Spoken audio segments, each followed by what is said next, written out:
మీకు తెలిసిన వాళ్ళు అయితే అనుకోరు, తెలియని వాళ్ళు అయితే అనుకుంటారు కదండి ఎందుకు బెల్లము అని, షుగర్ వేసుకుంటారు కదా అని. కానీ నేను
అయిందండి. ఇంకా పూజ కంప్లీట్ అయిపోయినాక ఇంకా కిచెన్లోకి వచ్చేసాను.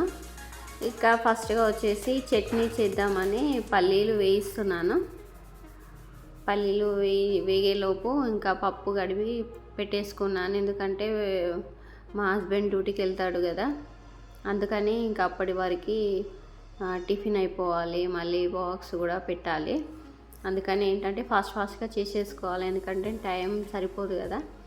ఇంకా అందుకని ఫస్ట్గా పల్లీలు వేయించుకున్న తర్వాత పుట్నాల పప్పు కూడా వేయించుకొని చల్లార్చుకొని ఇంకా చట్నీకి ప్రిపేర్ చేస్తున్నాను.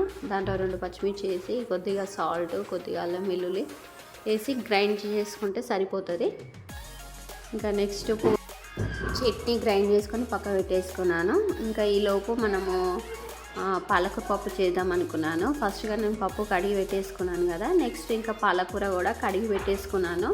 ఇంకా వాటర్ అంతా పోయినాక పాలకూర వేసేసుకొని పచ్చిమిర్చి వేసిన తర్వాత పసుపు, అల్లం వెల్లుల్లి, ఉప్పు వేసేసుకొని తగినన్ని వాటర్ పోసేసుకొని మూత పెట్టేశాను. ఇంకా ఈలోపు పప్పు కూడా అవుతుంది కదా, పెట్టేశాను. నెక్స్ట్ రైస్ పెట్టాను. రైస్ కూడా ఆల్మోస్ట్ అయిపోనికి వచ్చేసింది. ఇంకా నెక్స్ట్ చట్నీలోకి పోపు వేసేసుకుంటే చట్నీ కూడా రెడీ అయిపోతుంది కదా. ఇంకా ఫస్ట్ కొద్దిగా ఆయిల్ వేసుకొని కొద్దిగా జీలకర్ర, ఆవాలు వేసేసుకున్నా, కొద్దిగా కరివేపాకు వేసిన.